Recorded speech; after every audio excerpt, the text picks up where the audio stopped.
সঙ্গে সঙ্গে তার চরিত্র হনন হয়ে যাচ্ছে, সে বহিরাগত হয়ে যাচ্ছে না। আর ক্যানিং পূর্ব থেকে এসে ভাঙড়া দেখালে এসে ভাঙড়ার জামাই নাকি?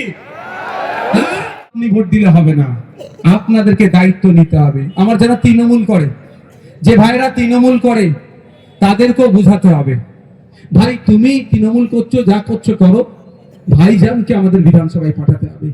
তোমার হয়ে কথা বলার লোক কোথায়? 43টা মুসলিম বিধায়ক আছে, 68টা দলিত বিধায়ক আছে, 18টা মতো আদিবাসী বিধায়ক আছে।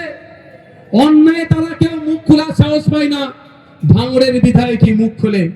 যদি মনে করো এটা এই বলার লোকটাকেও কমিয়ে দেবে, আগামী দিনে ওই মব লিঞ্চিং হয়ে যাবে, আপনার পাশে কেউ দাঁড়াবে না। মানুষের স্বার্থে, ভাঙড়ের স্বার্থে ভাঙড়ের বিধায়ককে আবার পুনরায় নির্বাচিত করতে হবে। আপনাদের কাছে কি আশা রাখতে পারি এবারে মার্জিনটা ডবল হবে? 26,151টা লিড ছিল গতবার, এবারে ডবল হবে। দূরে যারা আছেন এই আশা রাখতে পারি তো নাকি? এই আশা রাখতে পারি তো নাকি? তাহলে আগামী 29শে এপ্রিল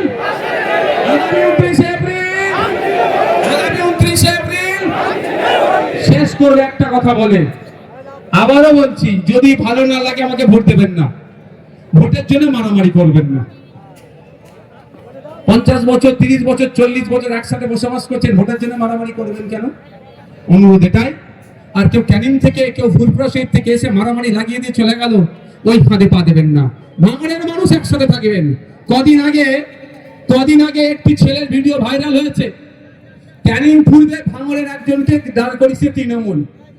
মনে আছে তো নাকি ভাঙড়ের মানুষকে কিভাবে অপমান করেছে? এর অপমানের জবাব দিতে হবে।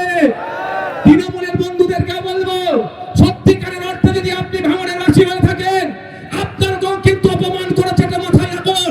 ভাঙড়ের মানুষকে অপমান করেছে, এর জবাব ভাঙড়ের মানুষ আগামী দিনে দেবে। আমি আশা করছি। ভাঙড়ের একটা ছেলে যদি তৃণমূল প্রার্থী করে, সঙ্গে সঙ্গে তার চরিত্র হনন হয়ে যাচ্ছে, সে বহিরাগত হয়ে যাচ্ছে না। আর ক্যানিং পূর্ব থেকে এসে ভাঙড়া দেখালে এসে ভাঙড়ার জামাই নাকি? কতটা খারাপ বলে ফেললাম নাকি? আচ্ছা, ভাঙড়ার জামাই বলাটা আমি তুলে নিলাম। ভাঙড়ে কি আত্মীয় হয় নাকি ভাঙড়ের মানুষের? তাহলে উনি এখানে এসে কন্টেস্ট করবেন, তখন বহিরাগত নয়। আর ভাঙড়ের একজন যে যদি ক্যানিং এ কন্টেস্ট করে, তখনই বহিরাগত হয়ে যাবে। ये कैसे चलेगा? ये तो नहीं होना चाहिए। फिर जवाब क्या देते हमें? इसका जवाब हम लोगों को देना पड़ेगा। कैसे हम लोग देंगे?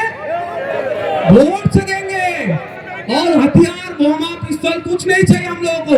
सबसे बड़ा हमारा पास जो हथियार है वो क्या है? हमारा वोट।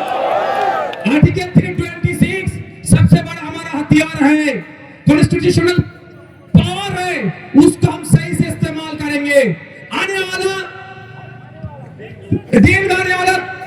29 अप्रैल में हम लोग हमारा जो राइट है सही से इस्तेमाल करेंगे। হবে তো নাকি ভাই? সকলে ভালো থাকবেন, সুস্থ থাকবেন।